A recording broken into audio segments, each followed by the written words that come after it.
Շոումեն հաղորդավար Գրիշա Աղախանյանը հուզիչ հրապարակում է կատարել, դիմելով իր հետևորդներին կարևոր խնդրանքով։ Նա հրապարակել է մի տղայի լուսանկար, ով բուժման կարիք ունի և կոչ է արել հանրությանը չանտեսել իրավիճակը։ Գրիշան իր գրառմանը կից գրել է. «Ձեր մեկշեյռը կարող է օգնություն լինել իմ եղբոր կյանքի համար։ Խնդրում եմ տարածեք»։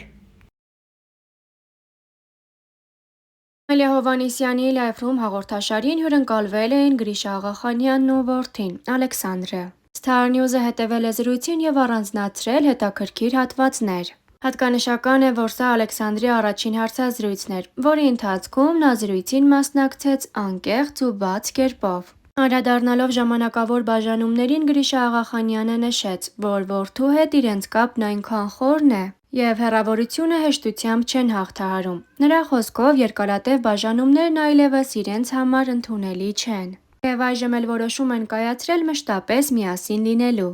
Ալեքսանդրն իր հերթին հավելեց, որ շատ է կարոտում ընտանիքին, իսկ Լոս Անջելեսում գտնվելու ընթացքում հաճախ էր մտածում Հայաստան վերադառնալու մասին։ Զրույցի ընթացքում խոսք եղավ նաև հայր և որդի նմանություններից։ Ալեքսանդրը նշեց, որ չի փորձում նմանվել հայրիկին, քանի որ դա արդեն իսկ բնականորեն ստացվել է։ Գրիշա Աղախանյանն էլ հավելեց, որ որդին իրենից ժառանգել է նրբանկատությունն ու բարի բնավորությունը, նշելով, որ երբեմն այդ հատկանիշը կարող է խանգարել կյանքում, ինչպես իր դեպքում է եղել։ Նա ընդգծեց նաև գեների կարևոր դերը նմանությունների ձևավորման հարցում։ Անդրադառնալով անձնական կյանքին, Գրիշան վստահեցրեց, որ իր և շողերի հարաբերությունները ջերմ ու մարդկային են, անկախ տարածությունից։ Նրա խոսքով հարաբերություններում դժվար փուլեր եղել են, սակայն ներկայումս դրանք հաղթահարված են։ Նշենք, որ դերասան Շոումեն հաղորդավար Գրիշա Աղախանյանը 2020 թվականին հարցազրույց է ունեցել Բրավո AM-ի հետ։ Ինչպես շատերի, այնպես էլ Գրիշայի համար համավարակը բազում խնդիրների և ծրագրերի հետաձգման պատճառ էր հանդիսացել,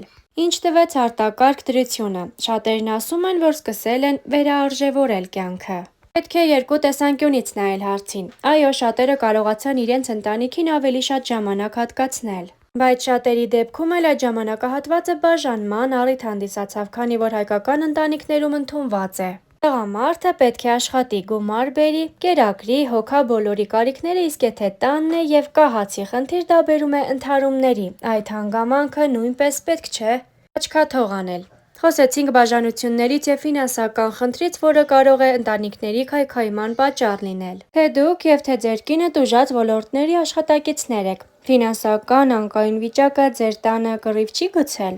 Տարաձայնություններ ինչ խոսք կան, բայց պատճառը ոչ միայն ֆինանսական միջոցներն են, որ աստիճանաբար պակասում են, այլ անգործությունը,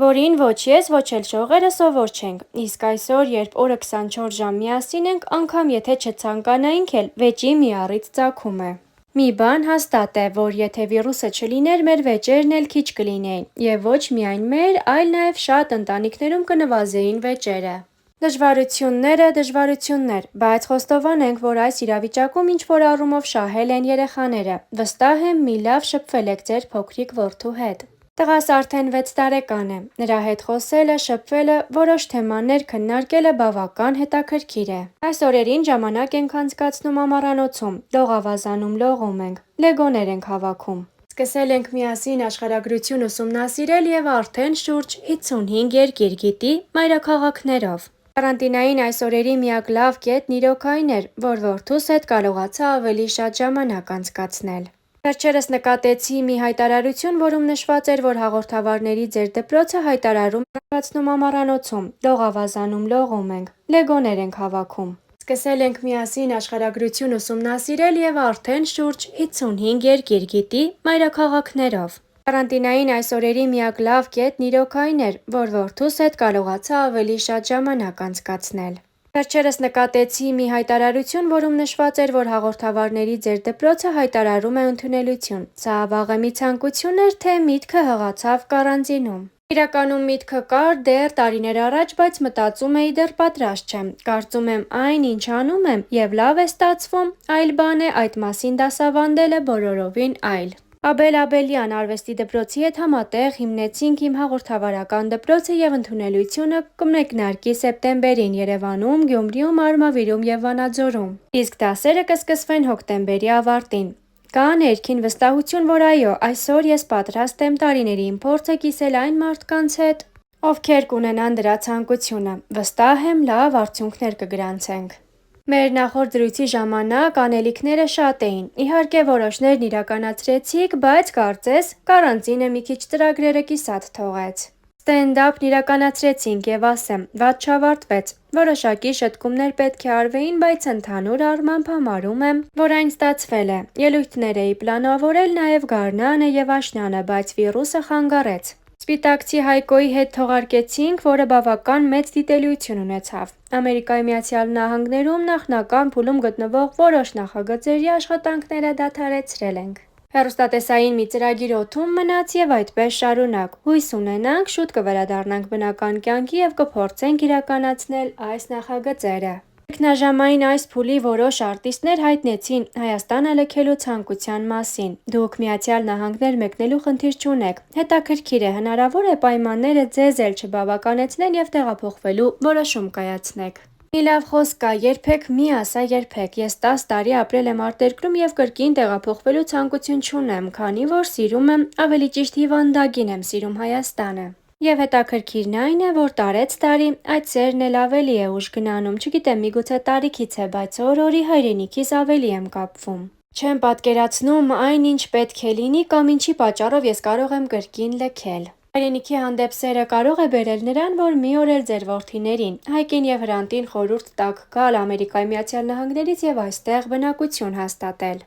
Իրականում Հրանտի հետ հաճախ ենք խոսում այդ մասին, բայց եթե անկեղծ լինեմ, ինքս էլ գիտեմ, որ դժվար է հավատալ նրան, որ իրականություն կդառնա։ Գիտեմ, որ Հրանտը նման ցանկություն ունի։ Ինչ խոսք, շատ կցանկանայի, որ կողքիս լիներ, բայց հաճախ նեղսրտում է, որ հայրենիք իրականությունը լավ չգիտի, հետևաբար ինձանից հայերեն գրքեր է ուզում, ձգտում է ավելի հայ լինել։ Հայասեր է, եւ գիտեք, ինձ այդ ամենն այնքան է դուր գալիս։ Հրանտն ինձ միայն մի բանի համար է մեղադրում, որ հայերեն լիարժեք չգիտի։ Հրանտի եւ Հայկի մասնագիտական կողմնորոշումն ինչպիսինն է։ Ավագ որդիս Հայկը Լոս Անջելեսում բավական հայտի ֆինանսական կազմակերպությունում ստեղծագործական տնօրեն է։ Իսկ ահա Հրանտը շուտով կավարտի բժշկական քոլեջը։ Ֆիզիոթերապևտ է ուզում դառնալ, մեծ թենիսի դասեր է տալիս։ Դե իսկ այս տարի առանձնահատուկ է փոքր որդուս, Ալիկի համար, ով շուտով կդառնա դպրոցական եւ սեպտեմբերից կհաճախի Չեխովի անվան դպրոցը։ Գրիշա, ձեր տարիքի հետ կապված մի շատ հետաքրքիր բան է նկատելի, չեք ծերանում, երիտասարդության բանաձև ունեք։ Չեմ ծխում, խմում եմ չափի մեջ, սիրում եմ համեղ ուտել։ 5 տարի լողով եմ զբաղվել, 12 տարի հաճախել եմ մարզասրահ եւ առհասարակ կարևորում եմ սպորտը։ Իրականում առանձնահատուկ կերպով չեմ հետևում ինձ, հիմնական գաղտնիքը կարծում եմ գեներն է։ Խոստովանել էր Գրիշա Աղախանյանը։